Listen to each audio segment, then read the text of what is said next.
사도행전 3장 보겠습니다. 제가 증거할 하나님의 말씀은 사도행전 3장 1절에서 10절입니다. 신약성경 190페이지에 있습니다. 사도행전 3장 1절에서 10절까지 다 찾으신 줄 알고 제가 읽도록 하겠습니다. 제9시 시간에 베드로와 요한이 성전에 올라갈새 나면서 못 걷게 된 이를 사람들이 메고 오니 이는 성전에 들어가는 사람들에게 구걸하기 위하여 날마다 미문이라는 성전문에 두는 자라. 그가 베드로와 요한이 성전에 들어가려 함을 보고 구걸하거늘 베드로가 요한과 더불어 주목하여 이르되 우리를 보라 하니 그가 그들에게서 무엇을 얻을까 하여 바라보거늘 베드로가 이르되 은과 금은 내게 없거니와 내게 있는 이것을 내게 주노니 나사렛 예수 그리스도의 이름으로 일어나 걸으라 하고 오른손을 잡아 일으키니 발과 발목이 곧 힘을 얻고 뛰어서서 걸으며 그들과 함께 성전으로 들어가면서 걷기도 하고 뛰기도 하며 하나님을 찬송하니 모든 백성이 그 걷는 것과 하나님을 찬송함을 보고 그가 본래 성전 미문에 앉아 구걸하던 사람인 줄 알고 그에게 일어난 일로 인하여 심히 놀랍게 여기며 놀라니라. 아멘. 오늘 예수 그 이름의 능력이라는 제목으로 하나님의 말씀을 증거하고자 합니다. 예수 그 이름의 능력입니다. 오늘 본문은 베드로와 요한이 나면서부터 한 번도 걷지 못했던 이 안진뱅이를 일으키는 기적의 사건을 다루고 있습니다. 이 사건은 오늘 사도행전 내에서 오늘이 아니고 이 사건은 사도행전 내에서 아주 중요한 위치를 차지하고 있습니다. 왜냐하면 하나님의 능력으로 일하시는 예수님의 기적이 그의 제자인 베드로와 요한을 통해서 고스란히 드러나고 있기 때문입니다. 복음서에 보면 예수님께서 많은 병자들을 고치십니다. 예수님께서 고치신 병자들 가운데는 오늘날 의술로, 그 당시의 의술뿐만 아니고 오늘날의 의술로도 고칠 수 없는 병들이 대부분이었습니다. 그러니까 심각한 병들인 겁니다.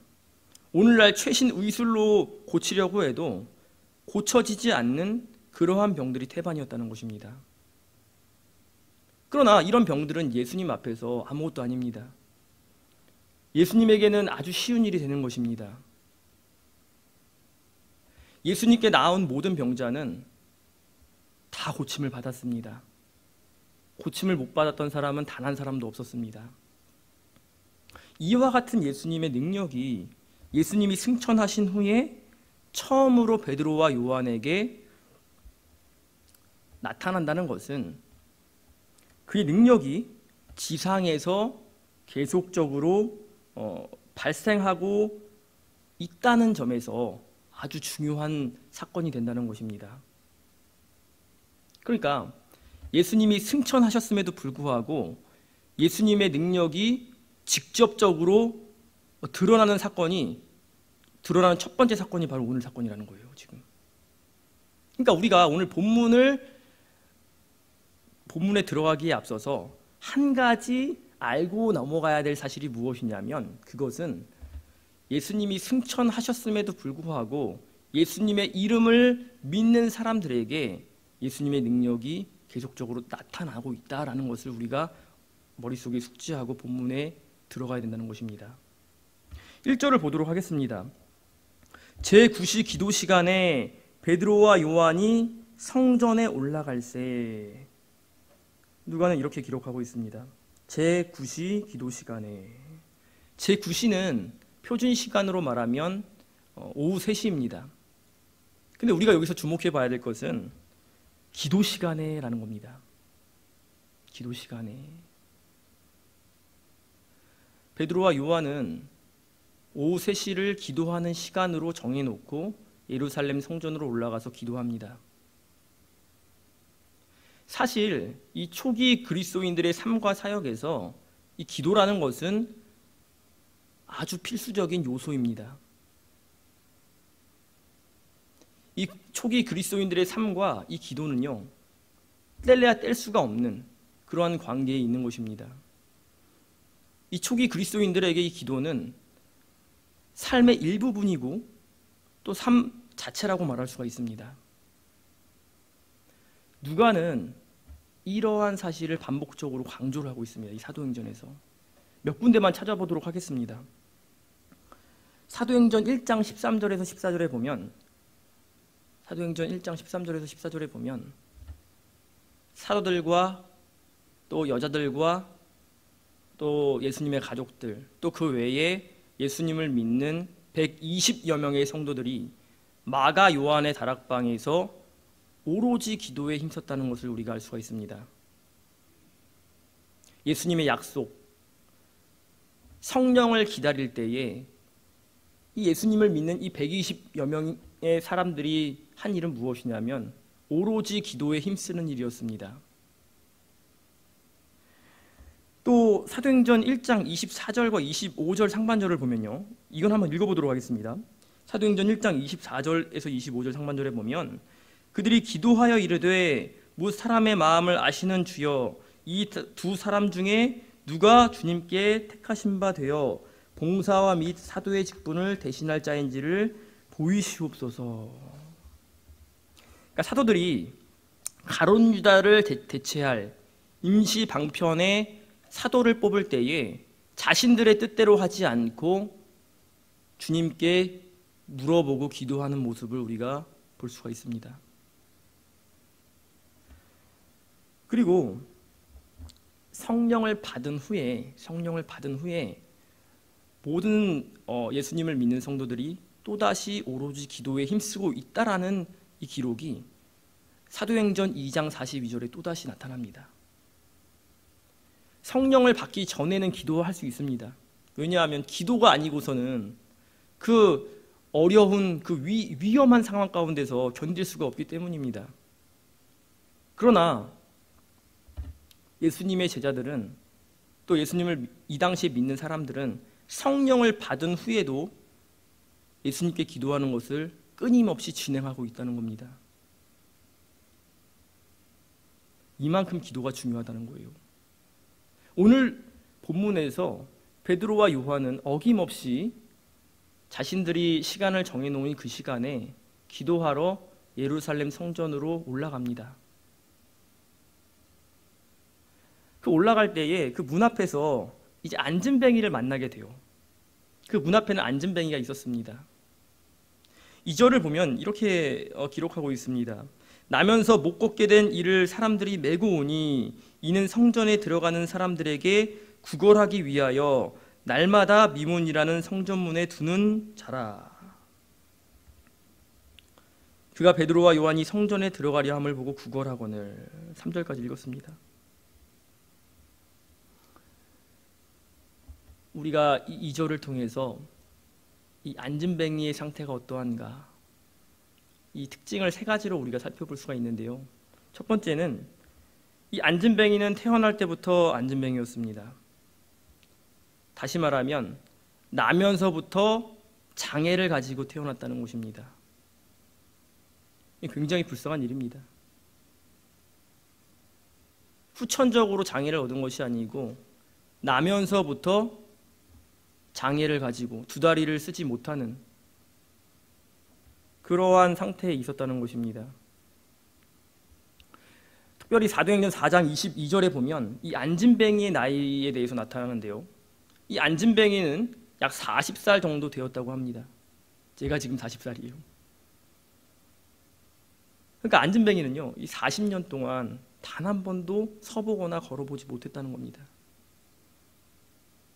이런 불쌍한 처지에 있었다는 거예요. 두 번째로 우리가 이 안진뱅이의 특징을 알 수 있는 것은 남들에게 구걸하는 자였습니다. 그러니까 누군가의 도움이 없이는 살아갈 수 없는 상황이 있었다는 겁니다. 오늘도 본문을 자세히 들여다보면, 이 2절을 자세히 들여다보면 이 안진뱅이는요, 스스로 성전 미문 앞으로 올 수 있는 능력이 없습니다. 누군가가 그를 운반해서 들쳐 업거나 운반을 해서 그를 성전 문 앞에 놓아두어야지만 그가 구걸을 할 수 있는 거예요. 장애가 있다 보니까 사회적으로 약자로 혹은 소외 계층으로 분류되었을 확률이 굉장히 높죠. 사람들이 노동을 할 때, 고용을 할 때 일반적으로는 신체 건장한 사람들을 뽑습니다. 신체 어떤 불구가 있는 사람들은 잘 뽑지 않습니다.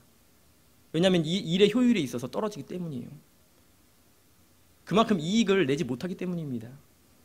이 당시 똑같습니다. 안진뱅이를 받아줄 수 있는 일자리가 없습니다. 안진뱅이가 할 수 있는 것은 구걸하는 일이라는 거예요. 마지막 세 번째 안진뱅이의 특징은, 이 안진뱅이는요 항상 성전 밖에만 있습니다.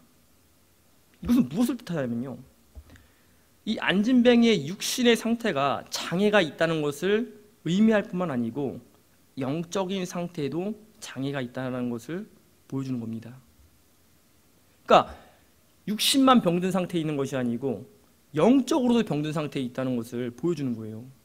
왜냐하면 구약 성경부터 창세기부터 계속적으로 우리가 봐오면 이 성전이라는 곳은 하나님께서 함께 하시는 곳입니다. 물론 하나님은 성전에만 계시진 않습니다. 성전에만 가둬둘 수 있는 분이 아닙니다. 그렇지만 하나님께서는 성전 안에 본인이 계시겠다고 본인의 의지로 말씀을 하셨습니다. 그런데 안진뱅이가 이 성전 문 앞으로 가는 이유는 하나님을 만나러 가는 것이 아닙니다. 하나님을 만나서 하나님의 말씀을 받으려고 가는 것이 아니고 성전 문으로 들어가는 사람들을 만나서 그들을 통해서 하루하루를 연명할 수 있는 물질을 받기 위해서 성전 앞으로 가고 있었다는 겁니다. 이것을 통해 볼 때 그가 육신적으로도 장애를 앓고 있지만 영적으로도 매우 비참한 상태에 있었다는 것을 우리는 알 수가 있는 겁니다.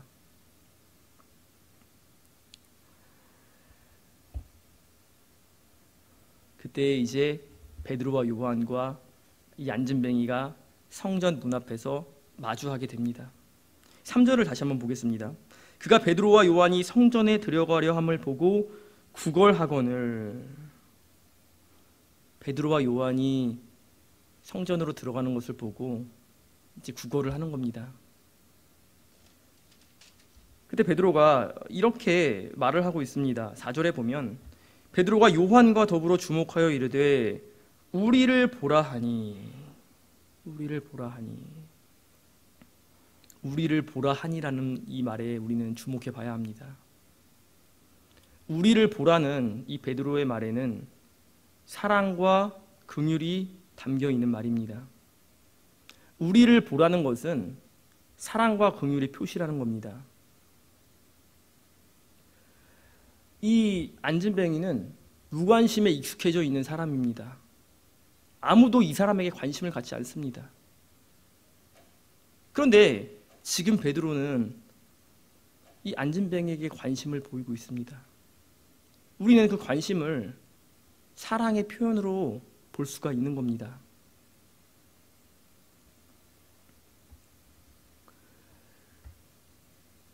일반적으로는 안진뱅이가 구걸할 때 그에게 관심을 주는 사람은 대부분 없습니다. 오늘날도 그렇지 않습니까? 지하철 같은 데 가면, 제가 요즘은 지하철을 안 타는데 예전에 지하철 같은 데 가면 앉아서 구걸하시는 분들이 좀 있었어요. 좀이 아니고 많이 있었죠. 그러면 어떤 사람들은 그냥 지나쳐 가는 사람도 있고, 또 때로는 그 사람이 불쌍해 보이고 측은한 마음이 드니까 몇 푼 이렇게 주고 가는 사람도 있습니다. 그렇지만 그 사람에게 말을 걸어주는 사람은 단 한 사람도 없습니다. 왜 그럴까요? 말을 걸어주는 그 관심이 그 구걸하는 사람에게는 더 큰 기대감을 줄 수가 있기 때문입니다. 그냥 몇 푼 쥐어주고 가면 되는 것이지만 말을 걸어준다라는 것은 지금까지 이 무관심에 익숙해져 있던 이 소외 계층, 이 안진뱅이에게는 무언가 더 큰 기대감을 만들게 된다는 것입니다. 그 구절이 5절에 나와 있어요. 5절을 보면 그가 그들에게서 무엇을 얻을까 하여 바라보거늘. 그냥 돈을 몇 푼 놔두고 가면 되는 건데 우리를 보라라고 이제 베드로가 관심을 주니까 이 베드로와 요한이라는 사람이 더 좋은 것을 주겠구나. 안진뱅이는 이렇게 생각했을 것입니다. 그러나 우리는 여기서 한 가지 생각해 볼 것이 있는데 그것이 무엇이냐면 베드로와 요한의 생각과 안진뱅이의 기대가 일치하지 않고 있다는 것입니다. 베드로는 그것을 간파하고 있습니다. 이 안진뱅이가 원하는 것은 물질입니다. 오늘 하루를 연명할 수 있는 혹은 오늘 하루보다 며칠 동안을 연명할 수 있는 물질이나 돈이나 은이나 금 같은 것을 기대하고 베드로와 요한을 바라보고 있었다는 거예요. 베드로가 어떻게 그것을 간파했냐면 6절 상반절에 보면 이렇게 나와 있습니다. 베드로가 이르되 은과 금은 내게 없거니와. 은과 금을 기대하는 이 안진뱅이에게 은과 금은 내게 없다라는 이 베드로의 말은 이 안진뱅이에게는 실망으로 다가올 수가 있습니다. 왜냐하면 물질을 기대했기 때문이에요. 그러나 이 베드로는 은과 금은 내게 없다라는 말을 통해서 은과 금이라는 것, 이 물질이라는 것은 일시적인 기쁨은 줄 수 있지만 참된 기쁨, 영원한 기쁨은 줄 수 없다라는 것을 이 안진뱅이에게 말하고 있는 겁니다. 그러면서 다른 것을 줘요. 이 베드로와 요한이 안진뱅이에게 주려는 것은 안진뱅이가 기대하는 것이나 안진뱅이가 생각하는 것과는 완전히 상반되는 것입니다. 무엇인가? 바로 나사렛 예수 그리스도의 이름입니다. 여기 6절을 다시 한번 보겠습니다. 베드로가 이르되 은과 금은 내게 없거니와 내게 있는 이것을 내게 주노니 나사렛 예수 그리스도의 이름으로 일어나 걸으라 하고. 은과 내게 있는 것을 내게 주노니 나사렛 예수 그리스도의 이름으로 일어나 걸으라 하고. 나사렛 예수 그리스도의 이름을 안진뱅이에게 주고 있습니다. 나사렛 예수 그리스도의 이름은 죽은 자 가운데서 부활하신 하나님의 독생자 외아들의 능력입니다. 그러니까 조금 더 우리가 구체적으로 말하면 지금 이 베드로와 요한이 안진뱅이에게 주고 있는 것은 무엇이냐면 예수님의 능력이라는 겁니다. 예수님을 주고 있다라고 이렇게 우리가 표현할 수도 있어요. 베드로와 요한은 자신에게 있는 가장 중요한 것, 가장 좋은 것을 지금 안진뱅이에게 주고 있습니다. 그 예수님의 이름을 받은 안진뱅이에게 어떠한 역사가 일어나는가? 7절을 보면 나와 있습니다. 오른손을 잡아 일으키니 발과 발목이 곧 힘을 얻고. 오른손을 잡아 일으키니 발과 발목이 곧 힘을 얻고. 나사렛 예수 그리스도의 이름으로 일어나 걸으라고 말하면서 오른손을 잡고 일으켰을 때에 이 안진뱅이에게는요 발과 발목에 힘이 들어가는 그러한 느낌을 받았다는 것입니다.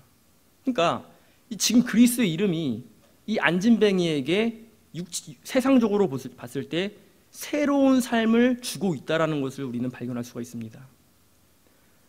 안진뱅이의 삶과 일반 평범한 사람들의 삶은 완전히 다릅니다. 이제는 어디 가서 일을 할 수가 있어요. 지금까지 40년 동안 발과 발목에 힘이 들어가는 것을 한 번도 경험해 보지 못했던 사람이 바로 이 안진뱅이에요. 이 발과 발목의 감각이라는 것을 한 번도 느껴보지 못한 사람이 바로 안진뱅이라는 것입니다. 우리에게는 별거 아니죠. 우리에게는 발과 발목에 힘이 들어가는 것을 알고 있습니다. 감각이 있다는 것을 알고 있습니다. 그러나 안진뱅이는 40년 동안 그것이 무엇인지 알지 못했습니다. 일반적으로 모든 사람들이 알 수 있는 것을 이 안진뱅이는 몰랐던 거예요. 그러나 예수님의 이름을 받았을 때 그는 발과 발목에 힘이 들어가는 것을 느끼고 또 감각이 살아나고 있다는 것을 느꼈습니다. 그러므로 인해서 그 이름을 받았을 때에 그가 일어나잖아요. 우리는 여기서 발견하게 됩니다. 첫 번째는 예수님의 능력은 사랑과 긍휼을 베풀 때 일어납니다. 위에서도 언급했듯이 베드로와 요한이 안진뱅이를 보는 그 모습은 사랑과 긍휼의 표시였습니다. 더럽다, 냄새난다, 빨리 이 사람 피하고 싶다 라는 어떤 생각이 아니고 베드로와 요한의 이 마음은요, 이 안진뱅이를 불쌍히 여기는 마음으로 바라보았다는 겁니다. 이 마음은 누구의 마음입니까? 예수님의 마음입니다. 복음서를 보시기 바랍니다. 예수님께서 고친 많은 병자들은 일반적으로 대부분이 소외 계층에 있는 사람들이었습니다. 약한 자들이었습니다. 무관심 속에 살고 있는 자들이었습니다. 아무도 알아주지 않는 자였습니다. 예수님은 이러한 자들을 찾아가서 이러한 자들을 돌보시고 감싸주시고 싸매주시고 사랑해주시고 고쳐주시는 일들을 했습니다. 그것이 바로 그리스도의 마음입니다. 베드로와 요한은 예수님을 따라다니면서 이러한 모습들을 보고 배웠습니다. 그러니까 이 모습 속에는 누가 보이는가? 그리스도의 모습이 보이는 거예요. 지금 예수님이 승천하기 전에 그 모습이 바로 본문이라는 겁니다. 사랑과 긍휼을 베풀었을 때 예수님의 기적이 베드로와 요한을 통해서 일어나게 되었다는 겁니다. 우리도 우리 주위에 있는 약한 자들을 돌봐야 됩니다.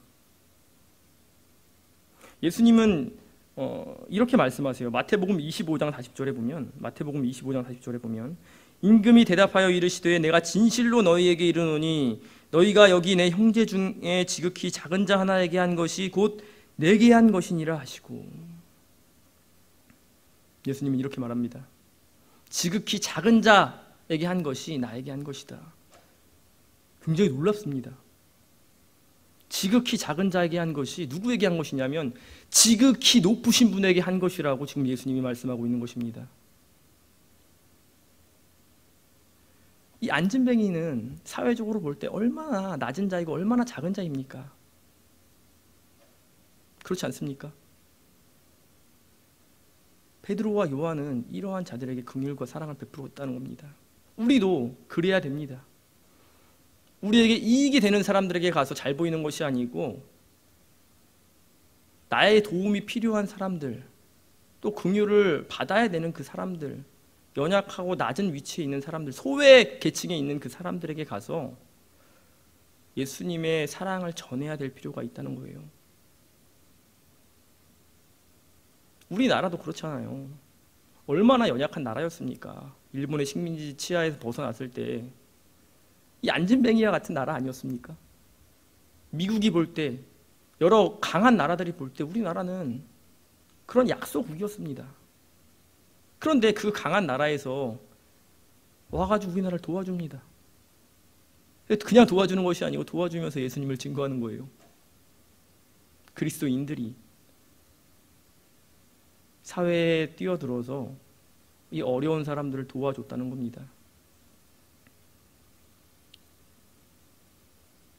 그렇기에 오늘날 이 세브란스 병원이라든지, 그죠?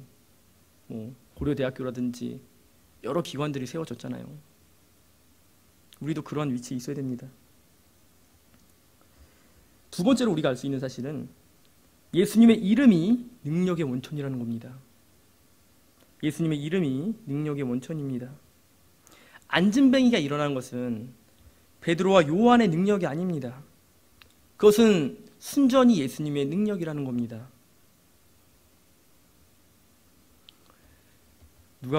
사도행전 4장 12절을 한번 보면요. 사도행전 4장 12절을 보면요. 누가는 이렇게 기록하고 있습니다. 다른 이로서는 구원받을 수 없나니 천하 사람 중에 구원을 받을 만한 다른 이름을 우리에게 주신 일이 없음이라 하였더라. 다른 이로서는 구원받을 수 없나니 천하 사람 중에 구원받을 만한 다른 이름을 우리에게 주신 일이 없음이라. 우리가 너무나 잘 알고 있는 구절입니다. 우리를 구원해주고 우리에게 참된 평안을 주고 우리를 일으켜주고 즐거움을 주고 또 삶 가운데서 우리를 승리하게 하시는 그 분이, 그 이름이 예수님 말고는 없다는 겁니다. 예수님의 그 이름이 능력이 된다는 겁니다. 안진뱅이를 일으킬 수 있는 것은 오직 예수님의 이름뿐이 없다는 것을 오늘 본문이 말해주고 있습니다. 그것은 예수님이 승천하신 후에도 변함이 없습니다. 예수님이 꼭 이 지상에 계셔야지만 예수님의 능력이 작용하는 것이 아니고 예수님이 승천하셨음에도 불구하고 그 이름을 믿는 자, 예수님과 같은 능력을 행할 수가 있습니다. 그렇다고 해서 우리가 예수님 이름이 있다고 해서 지금 당장 가서 불구된 자를 일으킨다, 그것은 아니에요. 그렇지만 우리가 살아가면서 얼마나 예수님의 기적을 많이 체험합니까? 불가능해 보일 것 같은 일들도 일어납니다. 나에게서 일어날 때도 있고 내 주위에서도 일어날 때가 있어요. 우리는 그것들을 분명히 한 번 이상씩은 다 체험을 해봤을 거라 생각합니다. 그러니까 이 폭염 가운데서 또 코로나 지금 1,500명이라고 하는데 1,800명까지 올라갔었죠. 오늘은 1,500명대라고 하는데 이러한 상황 가운데서도 우리가 물론 교회는 못 나오지만 집에서 인터넷으로 예배드리고 그러는 거 아닙니까? 강압적으로 드리는 게 아니잖아요. 형식적으로 드리는 것이 아닙니다. 날마다 그렇게 해왔기에 드리는 것이 아니고 주님의 역사를 체험한 적이 있기 때문에, 그 주님의 이름의 능력이 우리에게 있기 때문에 우리는 오늘도 어김없이 주님께 예배를 드리고 있다는 것을 제가 말씀을 드리지 않아도 우리 성도님들이 다 잘 알 것이라고 생각을 해봅니다. 자, 우리가 알 수 있는 이 세 번째 사실은요, 예수님의 이름은 가장 좋은 것을 준다는 겁니다. 예수님의 이름은요, 가장 좋은 것을 줍니다. 예수님의 능력은 우리에게 가장 필요한 것을 채워주십니다. 심지어 우리 자신에게 가장 필요한 것이 무엇인지 알지 못하거나 생각하지 못했을 경우에도 예수님은 그것이 무엇인지를 확실하게 간파하시고 그것을 채워주신다는 겁니다. 안진뱅이를 보십시오. 안진뱅이에게 가장 필요한 것은 무엇입니까? 사실 안진뱅이에게 가장 필요한 것은 은과 금이 아니고 사지 멀쩡한 두 다리가 아니겠습니까?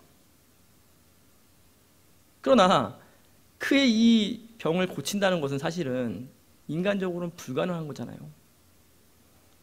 인간적인 생각으로는 오늘날의 의술로도 태어나면서부터 장애를 가진 사람을 완전하게 고칠 수가 없는데 그 당시에 의술은 어떻겠습니까?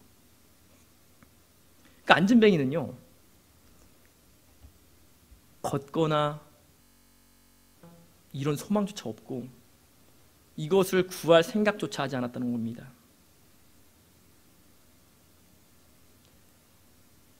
그냥 오늘 하루하루 연명하는데 급급한 거예요. 그냥 오늘 하루 좀 많이 좀 이렇게 구걸 많이 해가지고 좀 돈 많이 벌어서 오늘 하루 좀 맛있는 거 먹고 또 며칠 동안 또 먹을 수 있는 정도의 돈이 있으면 더 좋고, 이런 게 소망이었다는 겁니다. 베드로와 요한은 이 안진뱅이에게 다시 한번 윗절을 읽으면 은과 금은 내게 없거니와 내게 있는 것을 내게 주노니 나사렛 예수 그리스도의 이름으로 일어나 걸어라. 예수님의 이름을 줌으로 인해서 아니라고 잘못된 사상을 가진 이 안진뱅이의 이 생각을 완전히 깨트려 버렸습니다.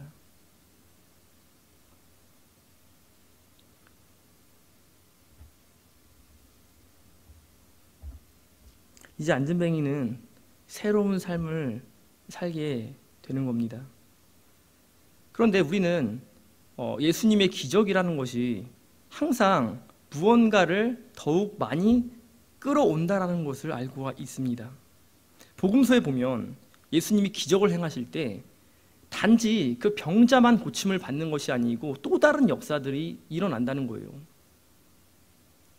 그 첫 번째 공식이 무엇이냐면 바로 육신의 건강뿐만 아니고 영적인 병까지도 치유함을 받았다는 겁니다. 여기 8절을 한번 보도록 하겠습니다. 뛰어서서 걸으며 그들과 함께 성전으로 들어가면서 걷기도 하고 뛰기도 하며 하나님을 찬송하니.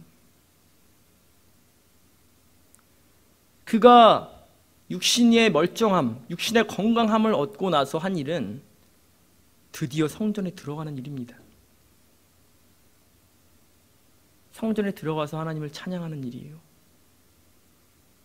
누가는 이것이 진짜 있었던 사건이라는 것을 확실하게 보여주기 위해서 뛰거나 걷거나 한다라는 표현을 한 절에 2번씩 기록을 하고 있습니다. 반복적으로.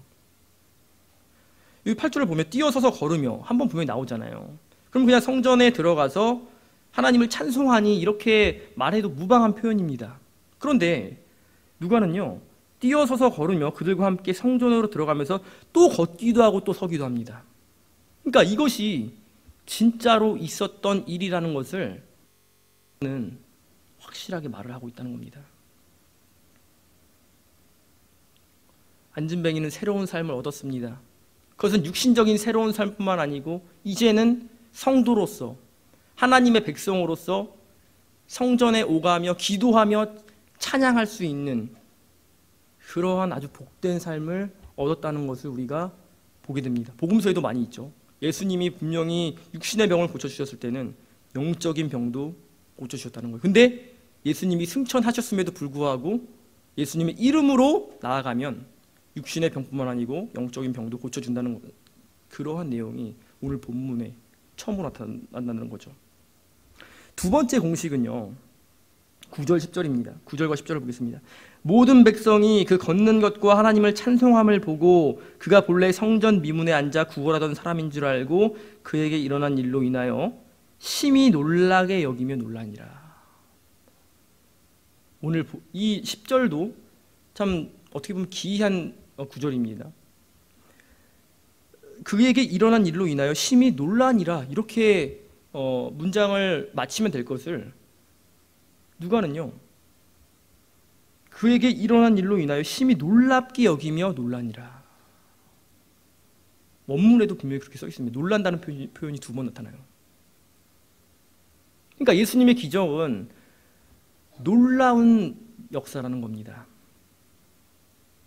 복음서에서 보면 예수님이 기적을 행하셨을 때 주위에 있는 사람들에게 어떤 반응들이 있냐면 찾아보니까 일단 오늘 본문에서 저는 놀라는 일이 있습니다. 두 번째는 하나님을 경외합니다. 세 번째는 하나님을 찬송합니다. 두 번째는 하나님께 영광을 돌려요. 그러니까 오늘 본문에 누가가 놀라고 놀라니라 이렇게 표현을 하고 있지만 여기에 담긴 뜻은요, 예수님의 기적을 어떤 사람들은 놀라는 사람도 있지만 어떤 사람들은 하나님을 경외하는 사람이 있었고 또 어떤 사람들은 하나님께 찬송을 올려드리고 또 어떤 사람들은 하나님께 영광을 드렸다는 겁니다. 예수님 그 이름의 능력이 이러한 역사를 가져왔다는 거예요. 말씀을 맺도록 하겠습니다. 오늘 본문의 핵심은 베드로와 요한의 믿음도 아니고 안진뱅이의 믿음도 아닙니다. 오늘 본문의 핵심은 하나님의 능력의 원천이 나사렛 예수 그리스도의 이름이라는 겁니다. 물론 예수 그리스도의 이름이 있다고 해서 모든 병이 나음을 입는 것은 아닙니다. 누군가는 그리스도의 이름으로 치유받는 것이 하나님의 뜻이라면 누군가는 그리스도의 이름으로 치유받지 못하는 것이 하나님의 뜻일 수 있다는 겁니다. 그러니까 예수님의 이름을 가졌다고 해서 항상 순탄하고 항상 평안하고 항상 즐겁고 시험 보면 무조건 다 합격하고 또 직장 뭐 이렇게 원서 내면 바로바로 붙고 그런 일이 있지 않다는 겁니다. 만약에 우리가 예수님의 이름이 있어서 모든 것이 다 형통하다, 세상적인 즐거움이 다 나에게 온다라고 우리가 느낀다면 우리는 아주 이 잘못된 신앙, 또 경건하지 못하고 건전하지 못하며 또 아주 위험한 신앙 상태에 있다고 말할 수가 있습니다. 왜냐하면 그런 사람들은 처음에는 잘 되니까 이게 그 예수님 잘 믿고 교회 열심히 나오다가 안 되면 교회 안 나오는 사람들이에요. 그런 성도들이 많이 있다는 거예요. 그렇기에 우리는 바른 신앙관 안에서 예수 그리스도의 능력을 확실히 믿는 믿음을 가지고 나아가야 할 필요가 있습니다. 예수님의 이름에 그 능력이 있다는 것을 우리는 확실히 믿고 내가 어떠한 상황에 처해 있든지 간에 그것이 반드시 좋은 상황이 아닐지라도 우리는 여전히 그 이름 앞에서 고개를 숙이고 무릎을 꿇어야 된다는 것입니다. 왜냐? 그 이름만이 세상을 이길 수 있는 힘을 우리에게 주기 때문이고요. 그 이름만이 우리 육신의 병뿐만 아니고 영적인 병을 고칠 수 있기 때문이고요. 그 이름만이 우리에게 참된 기쁨과 즐거움을 줄 수 있기 때문이고요. 그 이름만이 우리에게 가장 필요한 것을 채워줄 수 있기 때문입니다. 같이 읽고 마치겠습니다. 비대면이지만 집에서 같이 한 목소리로 읽고 마치도록 하겠습니다. 너무나 잘 아시는 말씀입니다. 사도행전 2장 21절입니다. 사도행전 2장 21절 말씀을 우리가 다 같이 읽고 마치도록 하겠습니다. 시작. 누구든지 주의 이름을 부르는 자는 구원을 받으리라 하였느니라. 다시 한번 읽겠습니다. 누구든지 주의 이름을 부르는 자는 구원을 받으리라 하였느니라. 기도하시겠습니다. 거룩한 은혜와 자비가 무한하신